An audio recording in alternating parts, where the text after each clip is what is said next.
Bom dia, meus queridos alunos. Desejo que vocês estejam bem. Sei que vocês ficam assim aflitos. Alguns alunos têm me perguntado sobre o nosso retorno, mas ainda não é possível, né? Olha o que eu disse, ainda. É lógico que vai chegar o momento que nós vamos voltar às nossas aulas presenciais, mas por enquanto precisamos continuar estudando de casa. Eu sei que ficamos aflitos, ficamos porque eu também fico, eu também quero a minha rotina, a minha vida de volta como vocês, né? Queremos a nossa sala de aula, o nosso contato presencial ali, nada substitui isso. Mas eu tenho certeza também que vocês entendem o motivo. Né? Sabem que nesse momento não podemos fazer diferente. A prioridade é cuidar da nossa saúde. Por isso, continuaremos estudando assim, até que esse momento mais crítico passe e a gente possa voltar para a nossa sala de aula. Enquanto isso, o seu comprometimento com os estudos é muito importante. Eu sei, queridos, que é muito difícil estudar de casa, né? Eu entendo essa dificuldade de vocês, mas nós precisamos ter esse comprometimento. Não podemos fazer de uma forma diferente, tá certo? Hoje nós vamos falar sobre o capítulo 10 de língua inglesa. Vamos relembrar o uso dos artigos indefinidos a e am. Quais são as situações em que eles devem ser usados? Vamos relembrar também duas formas de indicarmos a preferência por alguma coisa em inglês. É um capítulo bem pequenininho e bem simples, que eu acredito que vocês não terão dificuldades. Bom, vamos lá. O artigo é um dos determinantes de nomes. A presença de um artigo é um modo de reconhecer que há um grupo nominal no texto. O que é um grupo nominal? Nós já vimos esse conteúdo. É aquele grupo que não é formado por verbo, tá certo? E uma das possibilidades desse grupo nominal é que se tenha um artigo. Tá certo? As formas I e am são as duas formas que existem em língua inglesa para os artigos indefinidos.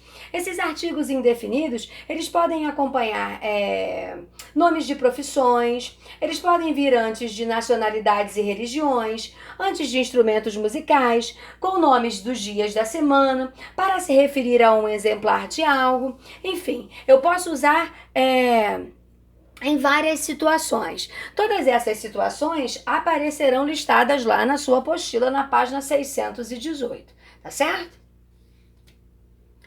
Bom, então vamos lá, ó. A e am, um e uma, são usados antes de substantivos contáveis no singular. Olha, essa primeira informação aí é extremamente importante, você não pode esquecer. Eles serão usados antes de substantivos contáveis e no singular. Isso significa o quê? Que quando você tiver plural, você não vai usar esses artigos. Tá certo? De jeito nenhum. Vamos supor que você tenha que fazer uma atividade de passar uma frase do singular para o plural. Você já sabe que se você passar essa frase para o plural, o que vai acontecer? Você vai ter que retirar o artigo. Por quê? Porque eles não podem ser usados no plural, tá certo? Então olha ali, ó. An orange, an elephant, a car, a house. Quando uma pessoa ou uma coisa é mencionada pela primeira vez. Então, quando você tem um período muito longo, né, até mesmo dentro de um parágrafo, todas as vezes que você mencionar esse termo pela primeira vez, ele vai vir acompanhado dos artigos. Quando você mencionar esse termo novamente, aí não, ele não será mais acompanhado pelos artigos. Olha ali o exemplo que eu coloquei. I have a sister and a brother. My sister is Letícia and my brother is João. Você percebe que nesse exemplo que eu coloquei, ó, sister e brother, quando eu usei esses termos pela primeira vez, eles vieram acompanhados pelo artigo. Agora, quando eu mencionei novamente dentro desse exemplo, você percebe que eu já não usei mais o artigo, tá certo? Bom, am é usado antes de palavras no singular iniciadas por vogais. Ó, de novo, hein, gente? Olha como é importante. No singular. An egg, an eraser, iniciadas por H, quando este não for pronunciado. Eu tenho o H ali, mas eu não ouço esse som. Olha lá. An hour. A é usado antes de substantivos no singular iniciados por consoantes. A boy, a dog. iniciados por H quando esse for pronunciado, tá certo? Preste atenção que aí é uma situação diferente agora, ó. A horse, a house.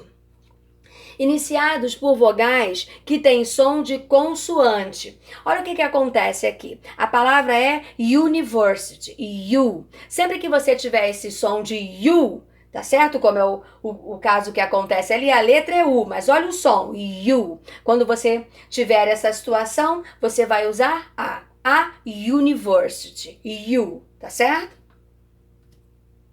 Olha, mais uma vez coloquei aqui porque é muito importante, você não pode esquecer isso. Os artigos I e am não são usados antes de substantivos no plural e de substantivos incontáveis. Não podemos usá-los. Bom, uma outra situação que o módulo vai nos apresentar é a forma que nós temos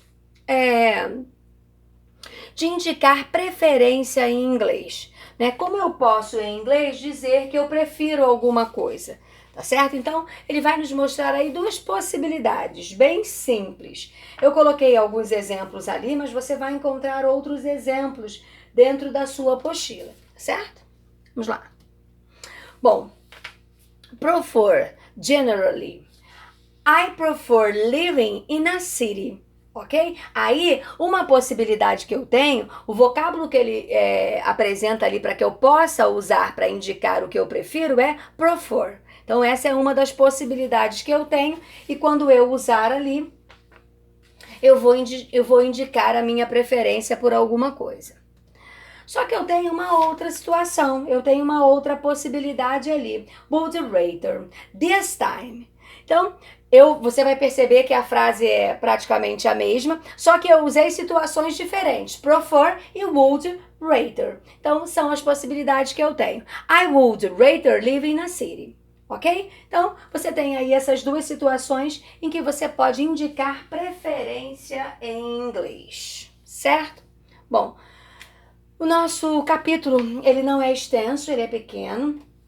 Na realidade, é um capítulo de revisão, né? Porque os artigos nós já vimos, falamos sempre, mas sempre é bom revisar, né? Para sabermos quando vamos usar, por que vamos usar. Então, é muito importante. Por isso, o conteúdo retorna na nossa apostila. Bom, vocês vão fazer todos os exercícios do capítulo 10. Vocês vão perceber que são exercícios simples, né? Exercícios que vocês farão rapidamente e eu acredito que sem grandes dificuldades. Mas, mesmo assim, se você tiver alguma dificuldade, professora, eu tive dúvida no exercício tal, é só chamar que a gente esclarece essa dúvida. A gente tem o WhatsApp, você pode me chamar no privado, a gente tem a plataforma, temos o nosso plantão de dúvida e você sabe que a hora que você precisar, você consegue falar comigo. Tá certo? Ó, só quero fazer uma observação. Lá na página 620, no Exercises, número 4, vocês vão precisar passar os substantivos para o caderno, para que vocês possam completar aí com os artigos, tá certo? Todos os outros vocês podem colocar somente as respostas, sem problema nenhum. Tá certo, meus queridos? Olha, estou com muita saudade de vocês. Se precisarem de alguma coisa, vocês sabem, podem contar comigo sempre, qualquer situação, referente à nossa disciplina ou a qualquer outra disciplina, tá certo?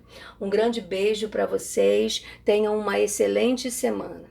Muita saudade de todos. Fiquem com Deus.